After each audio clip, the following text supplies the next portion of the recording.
ትራምፕ የሆርሙዝ ሰርጥ በቅርቡ የአሜሪካ ግዛት እንደሚሆን ተናገሩ። ዝርዝር መረጃውን እናካፍላችኋለን። የህግ ባለሙያዎች ባቀረቡት አቤቱታ መሰረት የአማራ ክልል ጠቅላይ ፍርድ ቤት በጠበቆች ላይ ተጥሎ የነበረው ተጨማሪ እሴት ታክስ ምዝገባ አገደ። የሀገራዊ ምክክር ኮሚሽን ለሚዲያዎችና ለህብረተሰቡ ከፍተኛ የሆነ መልእክት አስተላልፈዋል። የቮይስ ኦፍ ኢትዮጵያ ቤተሰቦች ሰብስክራይብ ማድረጋችሁን እያስታወስናችሁ በዝርዝር ወደምንመለከታቸው ጉዳዮች እናልፋለን።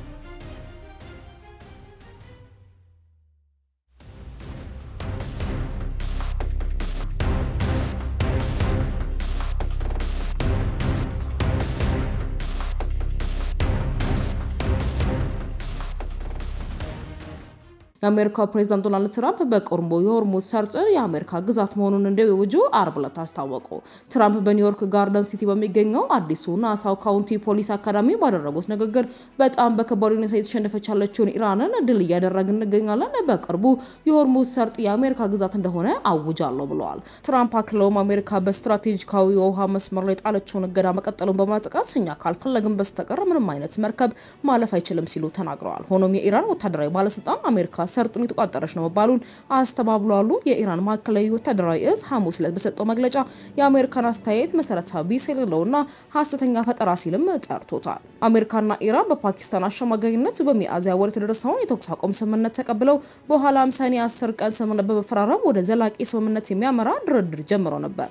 ነገር ግን ድርድሩ በደህንነት ዋስትናዎችና በዓለም አቀፉ የኃይል አቅርቦትና ንግድ ቁልፍ የትራንስፖርት መስመር በሆነው በሆርሙዝ ነጻ የመርከቦች እንቅስቃሴ ዙሪያ በተፈጠረ አለመግባባት ምክንያት ሳይቀጥል ከርቷል። ከሐምሌ 1 እስከ ሐምሌ 17 ቀን ባሉ ቀናት ውስጥ አሜሪካና ኢራን ተደጋጋሚ ወታደራዊ ጥቃቶችን የተለዋወጡ ሲሆን ዋሽንግተን በኢራን ላይ የሚገኙ ኢላማዎች ላይ ጥቃት ስትሰነዝር፣ ቴህራን በበኩሏ ዮርዳኖስ፣ ባህሬንና ኩዌትን ጨምሮ በበርካታ የአረብ ሀገራት በሚገኙ አሜሪካ ወታደራዊ ተቋማት ላይ የአጸፋ ጥቃትን ፈጽማለች። የኢትዮጵያ ሀገራዊ ምክክር ኮሚሽን ከተጀመረ አንድ ወር መሆኑን የገለጸው ሀገራዊ ምክክር ኮሚሽኑ ሂደቱ አሁን ወደ መሳኝ ምዕራፍ መሰጋገሩን አስታውቋል። ባለፈው አንድ ወር ተሳታፊዎች መከባበር፣ መደማመጥና በጋራ ጉዳዮች ላይ መወያየት አመርቂ ተስፋና ሰጪ መሆኑን ገልጿል። በምክክር ሂደት አለመግባባቶች መከሰታቸውም የምክክር ሂደቱ አካል መሆኑን አስረድቷል። ኮሚሽኑ በተለይም የምክክር ሂደት ወደ ወሳኝ ምዕራፍ ሲገባ የተዛቡ ያልተረጋገጡና ከእውነታው የራቁ መረጃዎች በግለሰቦች ቡድኖችና በአንዳንድ የሚዲያ ባለሙያዎች ሊሰራጩ እንደሚችሉም ጠቁሟል። እንደ ኮሚሽኑ ገለጻ እነዚህ የተሳሳቱ መረጃዎች በምክክሩ ላይ ስጋትና ጥርጣሬ ከመፍጠር ባለፈ ህዝቡ ሊያደናግሩና የምክክሩን ሂደትም ሊያወሳስቡ ይችላሉ።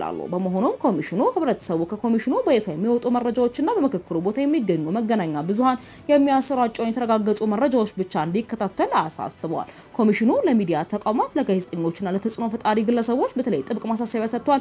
በምክክር ሂደት ላይ ገና ያልተጠናቀቀ፣ ያልተረጋገጠ፣ ከቦታው በይፋ ያልተገለጸ መረጃ ማሰራጨት በህዝብ ዘንድ ያልተገባ ብዥታን ማደናገርን ሊፈጥር ስለሚችል እንዲህ ካሉ ተግባራት እንዲቆጠቡ ኮሚሽኑ አሳስበዋል። በተለይም የምክክር ውስጣዊ ሂደቶች፣ ውይይቶች ወይም ያልተጠናቀቁ አጀንዳዎች ላይ ግምታዊ መረጃን በማቅረብ ህዝብ ማደናገር እንዳይፈጠር ጥንቃቄ እንዲደረግም ጠይቋል።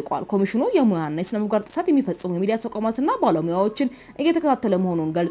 መሰል ተግባራት ሲታዩ ለሚመለከተው አካል በማሳወቅ ተጠያቂነት እንዲኖር እየሰራ መሆኑንም አስታውቋል። ይህ ክትትልና እርምጃ ወደፊት ተጠናክሮ እንደሚቀጥልም ኮሚሽኑ አስገንዝበዋል። ኮሚሽኑ መላው ህብረተሰብ ያልተረጋገጡ መረጃዎችን በመከተል ከማጋራት ከመቆጠብ የምክክሩን ሂደት በተረጋገጠ መረጃ እንዲከታተልም ጥሪ አቅርበዋል። የቮይስ ኦፍ ኢትዮጵያ ቤተሰቦች ዳግም ሰብስክራይብ ማድረጋችሁን እያስታወስናችሁ ዘገባችን እናልፋለን።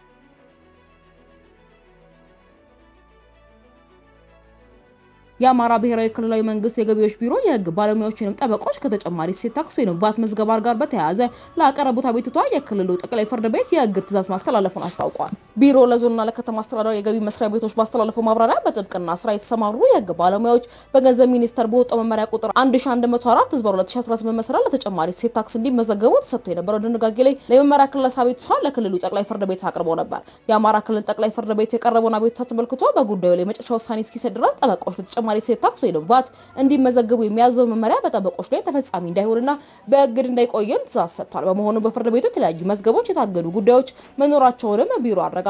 ነገር ግን ለተጨማሪ እሴት ታክስ ወይም ቫት ምዝገባው በእግድ መቆየቱ ጠበቆችን ከሌሎች የግብር ግዴታዎች ነፃ እንደማያደርጋቸው ያሳሰበው ቢሮ ማንኛውም የህግ ባለሙያ ወይም ጠበቃ የንግድ ስራ ግቢ ግብሩ በተመለከተ በክልሉ የገቢ ግብር አዋጅ 301/2018 መሰረት የመክፈል ግዴታውን እንደጸና ይውላል። ባለሙያዎቹ እንደ ደረጃ ላይ የግብር ከፋይነታቸው የሂሳብ መዝገብ የመያዝ ወይም በታወቀ የገቢ ማሳወቂያ ቅጽ መሰረት ምግባራቸውን በወቅቱ ማሳወቅ ግዴታ አለባቸው ብሏል። የሂሳብ መዝገብ መያዝ የሚገባቸው ግብር ከፋዮችም ግዴታቸውን ካልተወጡ በአዋጅ የተደነገጉ አስተዳደራዊ ቅጣቶችም ተፈጻሚ እንደሚሆንባቸው አሳውቋል። በሌላ በኩል የፌዴራል ጠበቆች ማህበር የጠበቆችን የግብር አከፋፈል ሁኔታ በተመለከተ እያከናወናቸው ስላላቸው ስራዎች ለአባላቱ በሰጠው ማብራሪያ በጉዳዩ ላይ ከሚመለከታቸው አካላት ጋር ተከታታይ ውይይቶችን እያደረገ ስለመሆኑም አንስቷል። ማህበሩ ጠበቆች ከደረጃ ለግብር ከፋይነት ውጪ ተደርገው የሂሳብ መዝገብ እንዲይዙ የሚጠይቁትን አዲሱን አሰራር በመርህ ደረጃ ተገቢ እንዳልሆነ ያምናል ያለ ሲሆን ይህም በህግ ማሻሻያ ሊታረም የሚገባው ጉዳይ መሆኑንም ከመንግስት አካላት ጋር በቀጣይነት እያነሳ ይገኛል ብለዋል። በዚህ ምክንያት መመሪያ እስኪወጣ ድረስ ጠበቆች እንደቀድሞ አሰራር በተመጣጣኝ የገቢ መቶኛ ተቀናሽ ስሌት መሰረት ግብራቸውን እንዲከፍሉና ጊዜ አስተዳደሩ እስኪከፍል ድረስ ማህበሩ መጠየቁን ቲቪ ኢትዮጵያ ለማህበሩ በሰጠው ማብራሪያ ላይ ተመልክቷል። የቮይስ ኦፍ ኢትዮጵያ ቤተሰቦች ዳግም ሰብስክራይብ ማድረጋችሁን እያስታወስናችሁ በሌሎች ቴክኖሎጂዎች ዳግም እስክንገናኝ ድረስ በደህና ቆዩ።